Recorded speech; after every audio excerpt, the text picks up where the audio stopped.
ちょうどその時、ロキが現れた。父が何十本もの槍に貫かれている光景を目にしたロキは、怒りに満ちた叫び声を上げた。お前たちは一体何をしている？ロキはすべてを粉砕するかのようにハンマーを振り上げ、突進した。しかしハラルドは、もはやかすかな石だけで立っている状態だった。彼はゆっくりと首を回して息子を見つめ、絶望に満ちた顔で叫んだ。ロキ、俺を殺せ。さもなければエルバフは滅びる。第1168話では、聖地マリージョアへ戻った後、シャンクスは天竜人としての身分のまま聖地に泊まり続けていた。表向きのシャンクスは常に自らの地位と権力を強化するために努めている。しかし、その穏やかな眼差しの奥には、この世界の最も暗い秘密へと鋭く迫る冷たい剣が潜んでいた。シャンクスは徐々に、何千年もの間、巨の玉座の背後に座り続けてきた真の支配者、イム様に関する情報へと近づいていく。シャンクスは五老星の一挙手一投足、何気ない言葉までも静かに記憶し、誰にも気づかれぬ影のように聖地の深層へと潜り込んでいった。一方その頃、世界の別の場所では、かつてエルバフの誇りであったハラルド王が、世界政府の手先としての役割にさらに深く沈んでいた。最も困難で血生臭い任務があるたびに、呼び出されるのはハラルドであった。彼は拒まず、反抗せず、海賊団を虐殺する時でさえ一切の感情を見せなかった。新世界のすべてが彼を政府の屠殺者と呼んだ。ハラルドはエルバフを守るという理想のために、自らの魂を差し出してしまったかのようであった。その理想を維持できるのは新しき政府だけだと信じて。しかし、彼はまだ知らなかった。悲劇はこの先、遥か彼方で静かに待ち受けているということを。14年前、シャンクスはかつて、深海契約の称号を授けられるという名誉に選ばれた。それは神の騎士団の中でも最高位に位置する称号であり、特別な刻印を与えるものだった。その刻印は人体を人間の限界を超えるほど強化し、さらに恐ろしいことに、所有者にある種の不死を与える。あまたの者が渇望する称号であった。任命式の日、シャンクスは儀式の部屋へ入り、その永遠の刻印を受けると期待されていた。だが、誰も予想しなかった。シャンクスが姿を消したことなど、彼はすべてを捨てることを選んだ。地位、権力、そして決して敗北しない未来までも。ただ、彼が知ってしまったある真実のために。その刻印が体に刻まれれば、イムは彼を傀儡のように操ることができる。シャンクスは傀儡になることを拒み、そして世界がイムの支配の下で回り続けることを許すつもりもなかった。シャンクスは世界の歴史の一端を知ってしまったのだ。政府が隠そうとしてきたことを彼は理解していた。五老星は激怒し、聖地を引き裂かんばかりの勢いで荒れ狂った。シャンクスへの指名手配は即座に発令された、彼が天竜人であるにもかかわらず。そしてフィガーランド家の長であるガーリングは冷徹に宣言した。今日をもって、シャンクスはフィガーランドのものではない。奴はただの海賊に過ぎん。深海契約の座は空席のままにできなかった。そしてシャンクスの代わりに選ばれたのがハラルドであった。極、戦士の地、数々の武勲。それらを持つハラルドは神の騎士へと昇格し、契約によってさらに多くの力と不死さえも得た。エルバフでは、悲劇が白い嵐のように押し寄せた。どれほど多くの名医が呼び集められても、ロキを育ててきた女性イーダの病は一向に回復しなかった。そしてある日、雪が真っ白に降り積もる中、イーダは静かに息を引き取った。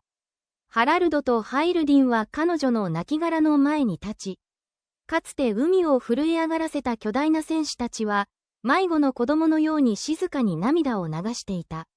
一方その頃、エストリッドの村を破壊した罪でロキは拘束されていた。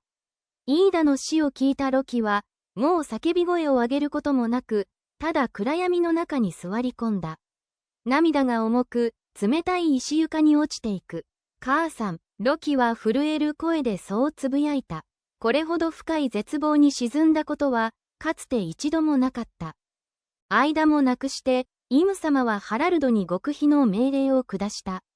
エルバフニアビスの沿岸、世界政府専用の転移門を作り出すこと、そして世界政府のために巨人族の軍隊を作り上げることを要求したのだ。ハラルドは、ついにエルバフが真の同盟国として認められたのだと思い込んだ。彼は希望に満ち溢れ、世界を守り、巨人族の名誉を示す新たな軍を結成するため、エルバフ中から最強で最も精鋭な戦士たちを選抜するよう命じた。しかし、アビスの沿岸が完成し、戦士たちが試験のために中へ入ると、彼らは一人、また一人と異形へと変わり始めた。体はねじれ、骨は砕け、肌は濃い黒に染まり、目は燃え盛る炭のような真紅に変わっていく。彼らは悲鳴を上げ、もはや人ではない、アビスの鬼兵へとなり果てた。ハラルドは戦慄し、すぐさま五老星へ連絡を取った。なぜ、我が戦士たちは鬼に変えられてしまったのだ。お前たちは彼らに何をした。氷のように冷たい声が返ってきた。知る資格は、お前にはない。その時ハラルドはようやく理解した。エルバフは同盟ではない。エルバフは材料であり、道具に過ぎなかったのだ。そして自分、神の騎士という肩書きは、世界政府のために歯を振るう処刑人に過ぎなかった。支配者たちにとっての、ただの駒。ハラルドは、自分の行いが世界に巨人族への恐怖を植え付け、エルバフを戦争の軍勢へと変えつつあることを悟った。ハラルドはすぐに選抜を中止しようと決意した。しかし、その瞬間、彼の体は突然硬直した。鋭い歯のような声が頭の中に響き渡る。続けろ、止めれば、死ぬぞ。それはイムの声だった。契約がハラルドの魂を締め上げていた。ハラルドは必死に抗う。歯を食いしばり、全身を震わせながら叫んだ。嫌だ、民を、お前たちに差し出すものか。しかし、その抵抗の声が、逆に彼の体へ激痛をもたらした。ハラルドは地面に倒れ込み、のたうち回った。イムの命令に抗えば抗うほど、彼の肉体は異形へと変貌していく。牙が伸び、瞳は燃え盛るような紅に染まり、そして背中からは、ゆっくりと、まがまがしい悪魔の翼が生え始めた。ハラルドは崩れ落ち、荒い息を吐きながら、自分がアビスの悪魔へと落ちつつある事実に絶望する。意識をギリギリのところで持ちながら、彼は兵たちへ絶叫した。殺せ、早く、もう、抑えきれん。エルバフの戦士たちは震え、耳を疑った。だが、ハラルドは再び叫んだ。その瞳はすでに真紅に染まり、理性の残滓が消えかけていた。殺せ、さもなくば、エルバフは滅ぶ。もはや選択の余地はなかった。彼らは、最も敬愛する王の肉体へ、槍を突き立てるしかなかった。十数本の槍がハラルドの体を貫いた。しかし、ハラルドは倒れない。むしろ、傷はゆっくりと再生し始めていた。その時、ロキが姿を現した。父の体が無数の槍に貫かれている光景を目にした瞬間、ロキは怒りに満ちた叫び声を上げた。お前たち、何をしている。ロキはすべてを叩き潰すかのように、巨土を振り上げ突進した。だがその時、ほとんど意志を失いかけたハラルドが、最後の力を振り絞って息子の肩へ顔を向けた。絶望に満ちた表情で、彼は叫んだ。ロキ、殺せ、さもなければ、エルバフは滅ぶ。